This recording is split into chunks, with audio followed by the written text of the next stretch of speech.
Hello दोस्तों, जैसा कि BTTH के लास्ट पार्ट में हमने देखा था कि हॉल ऑफ सोल ने फॉलिंग स्टार पवेलियन पर अटैक कर दिया था, जिसने फॉलिंग स्टार पवेलियन के लोगों से फाइट करने लगे थे और तभी एंट्री हो जाती है मास्टर याओलाओ की। अब नॉवल की स्टार्टिंग बिल्कुल उसी सीन से होती है जहां मास्टर याओलाओ मिस्टर व्हाइट के पीछे आ जाते हैं। मास्टर याओलाओ मिस्टर व्हाइट से कहते हैं, तुम्हें किसी ने बताया नहीं कि बच्चों को बैटलफील्ड में नहीं आना चाहिए। मेरे यहाँ ना होने पर तुम लोगों ने बहुत बदमाशी कर ली। अब मैं तुम लोगों को सबक सिखाने वाला हूँ। ये बोलते हुए मास्टर याओलाओ मिस्टर व्हाइट के साथ साथ हॉल ऑफ सोल के सभी वॉरियर्स पर अटैक कर देते हैं। मास्टर याओलाओ कहते हैं कि तुम सब तो बस मरना ही डिजर्व करते हो। वहीं मास्टर याओलाओ को देखकर मास्टर फेंग जुनजी बहुत खुश हो गए थे, तो मास्टर याओलाओ फेंग जुनजी के पास आकर कहते हैं, तुम इन हॉल ऑफ सोल के एल्डर्स को भी संभाल नहीं पाए, तुमसे अच्छा तो मेरा डिसिपल है। जिस पर मास्टर फेंग जुनजी गुस्सा होते हुए कहते हैं, तुम्हें ये सब आसान लग रहा है। वहीं मू कियान और बाकी सभी मास्टर याओलाओ को देखकर बहुत खुश हो गए थे कि सेकंड चीफ तो ऑसम है। और मास्टर याओलाओ शियाओयान के पास आकर शियाओयान के सर पर हाथ रखते हुए कहते हैं, लड़के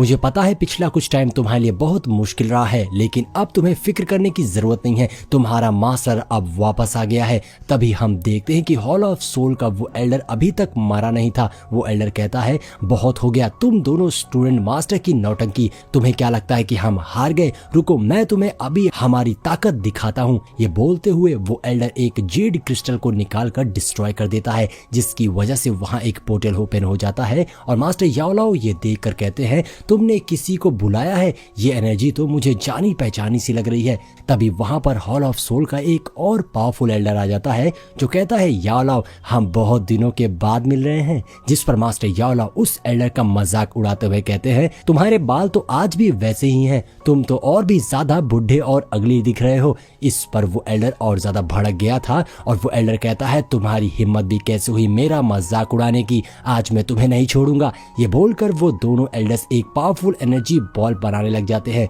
ये देखकर मास्टर याओलाओ भी थोड़ा सा हैरान थे। वहीं शियाओयान घबराते हुए कहता है, क्या ये लोग पूरे फॉलिंग स्टार पवेलियन को डिस्ट्रॉय करना चाहते हैं? वहीं मास्टर फेंग जुनजी ये देखकर तुरंत सभी डिसिपल्स को वहां से भागने को कहते हैं। इधर उन दोनों एल्डर्स ने अपनी एनर्जी बॉल को फॉलिंग स्टार पवेलियन पर छोड़ दिया था। मास्टर याओलाओ तेजी से उस एनर्जी बॉल की ओर जाते हैं, जहां वो एल्डर कह रहा था, याओलाओ तुम्हें क्या लगता है कि तुम हमारे इस कंबाइंड एनर्जी बॉल अटैक को रोक सकते हो?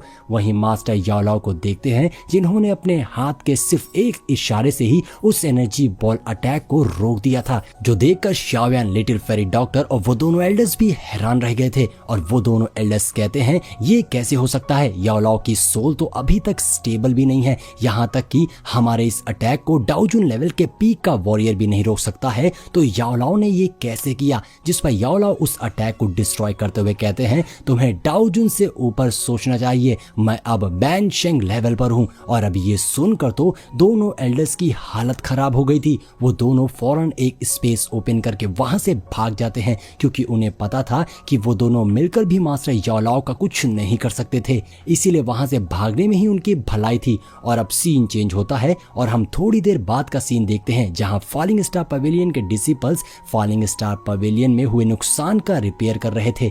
वहीं हम शियाओयान को देखते हैं, जो खुद को हील कर रहा था, और उसके पास मास्टर याओलाओ भी थे, जो अपनी नई बॉडी पाकर बहुत खुश थे। जिसके बाद शियाओयान मास्टर याओलाओ को उनकी स्टोरेज रिंग देते हुए कहता है, मास्टर आपकी स्टोरेज रिंग तो बहुत टाइम से मेरे पास थी और अब मैं इसे इसके रियल ओनर यानी आपको वापस कर रहा हूँ। मास्टर याओलाओ अपनी स्टोरेज रिंग को देखकर बहुत खुश हुए थे। और फिर मास्टर याओलाओ कहते हैं, शियाओयान मेरे पास भी तुम्हारे लिए कुछ है। मास्टर याओलाओ शियाओयान को अपनी बोन चिलिंग फ्लेम देते हुए कहते हैं, आज से ये फ्लेम हमेशा के लिए तुम्हारी हुई। शियाओयान कहता है, मास्टर अगर आप बोन चिलिंग फ्लेम मुझे दे देंगे तो आपका क्या होगा? जिस पर मास्टर याओलाओ कहते हैं कि तुम फिक्र मत करो, अब मैं बैनशेंग पर पहुंच गया हूँ। दूसरी ओर फॉलिंग स्टार पवेलियन के बाहर बहुत सारे लोग इकट्ठा हो गए थे और वो सभी लोग मास्टर याओलाओ से मिलने आए थे। बहुत सारे लोग मास्टर याओलाओ के डिसिपल बनना चाहते थे। इतने सारे लोगों को कंट्रोल कर पाना मुश्किल हो रहा था। तभी वहां मास्टर याओलाओ आ जाते हैं, जिनसे मिलने के लिए सब एक दूसरे को धक्का देने लग जाते हैं। तभी वहां एक पोर्टल ओपन होता है, जिसमें से एक बंदा काफी तेजी से मास्टर याओलाओ की ओर आ रहा था, तो शियाओयान बीच में आ जाता है, मगर तभी वो बंदा बेहोश होकर नीचे गिर जाता है। और जब शियाओयान उसका मास्क हटाता है तो उसे पता चलता है कि ये तो नैलन है। जिसके बाद हम शियाओयान शाओयान लिटिल फेरी डॉक्टर नेलन येरेन को एक रूम में देखते हैं जहां लिटिल फेरी डॉक्टर बताती है कि ये पिछले कई दिनों से ट्रेवल कर रही है, जिसकी वजह से इसकी डाउ की पूरी तरीके से खत्म हो गई है, इसीलिए इसे रेस्ट करने की जरूरत है। लेकिन नेलन कहती है मेरे पास रेस्ट करने का वक्त नहीं है, टीचर यूनियन मुश्किल में है। जिस पर शाओयान पूछता है यूनियन को क्या हो गया, तो नेलन बताती है कि जब हम जियामा एम्पायर को छोड़कर चले गए थे और ट्रेवल कर रहे थे तब हमें एक ओल्ड लेडी मिली थी जो बहुत ज्यादा इंजर्ड थी। तो टीचर यूनियन ने उनका ट्रीटमेंट किया और कड़ी कोशिश के बाद भी टीचर यूनियन उस लेडी को बचा नहीं पाई और वो लेडी फ्लावर सेट की लीडर हुआ यू थी। मगर मरने से पहले उस लेडी ने यूनियन को उनकी जान बचाने की इतनी कोशिश के बदले फ्लावर सेट के लीडर का टोकन दे दिया था और उसने प्रॉमिस लिया था कि वो इसे फ्लावर सेट पहुंचाएगी। साथ ही उन्होंने अपने कल्टीवेशन को भी टीचर यूनियन को दे दिया था और फिर उस ओल्ड लेडी की डेथ हो गई। इसके बाद जब हम फ्लावर सेट गए टोकन देने के लिए तो फ्लावर सेट का कोई भी पर्सन ये मानने को तैयार नहीं था कि एक आउटसाइडर के पास फ्लावर सेट का लीडर का टोकन कैसे आ गया। और फिर जब फ्लावर सेट की एक लेडी एल्डर हुआ जिनने उस टोकन को डिस्ट्रॉय करने की कोशिश की तो पता चला कि वो टोकन फेक नहीं था, यानी ओल्ड लेडी हुआ ये ने टीचर यूनियन को फ्लावर सेट का नया लीडर चुन लिया था। और अब क्योंकि फ्लावर सेट के लीडर का टोकन यूनियन के पास में था इसीलिए फ्लावर सेट के सभी एल्डर्स यूनियन को अपना नया लीडर मानने पर राजी हो गए। मगर टीचर यूनियन को तो फ्लावर सेट का लीडर बनने में कोई भी इंटरेस्ट नहीं था। लेकिन उस ओल्ड लेडी के डिसिपल हुआ जिन ने यूनियन पर इल्जाम लगाया कि टीचर यूनियन ने ही उनकी लीडर हुआ यू को जान से मारा है और उसने लीडर का टोकन चुरा लिया है।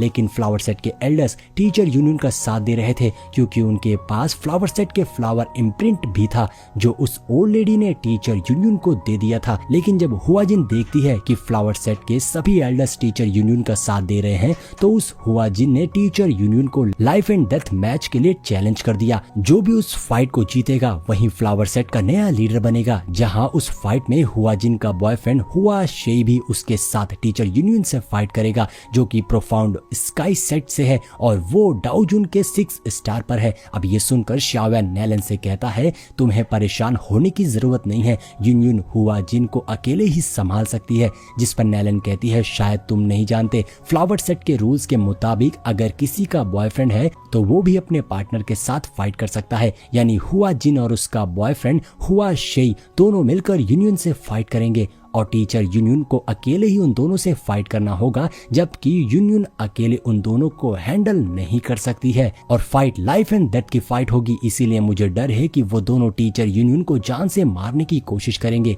टीचर तो इस फाइट में पढ़ना भी नहीं चाहती थी लेकिन मजबूरी में उन्हें इस चैलेंज को एक्सेप्ट करना पड़ गया। जिस पर शाओयान कहता है तुम फिक्र मत करो, मैं यूनियन को बचाऊंगा। वही हम उस रूम की छत पर मास्टर याओलाओ और फेंग जुनजी को देखते हैं जहाँ मास्टर याओलाओ कह रहे थे तुमने सुना हुआ यू की भी डेथ हो गई है, हमारे सारे दोस्त हमें छोड़कर जा चुके हैं। मुझे आज भी वो दिन याद आता है जब लिटिल हुआ यू हमारे लिए खाना बना कर लाती थी। दोस्तों मास्टर याओलाओ उसी लेडी की बात कर रहे थे जिसका ट्रीटमेंट यूनियन ने किया था और उसी ओल्ड लेडी का नाम हुआ यू था जो मास्टर याओलाओ की बचपन की दोस्त थी। तभी हम शाओयान को देखते हैं जो नेलन के साथ फ्लावर सेट जाने के लिए निकलने लगता है तो मास्टर याओलाओ शाओयान को एक जेड क्रिस्टल देते हुए कहते हैं शाओयान अगर तुम किसी मुसीबत में पड़ो तो इस जेड क्रिस्टल को क्रश कर देना और मैं तुम्हारे पास आ जाऊंगा तुम्हारी मदद करने। वैसे मुझे लगता है कि तुम्हें मेरी हेल्प की जरूरत नहीं पड़ेगी, अब तुम अकेले ही इस मैटर को सॉल्व कर लोगे। बस याद रखना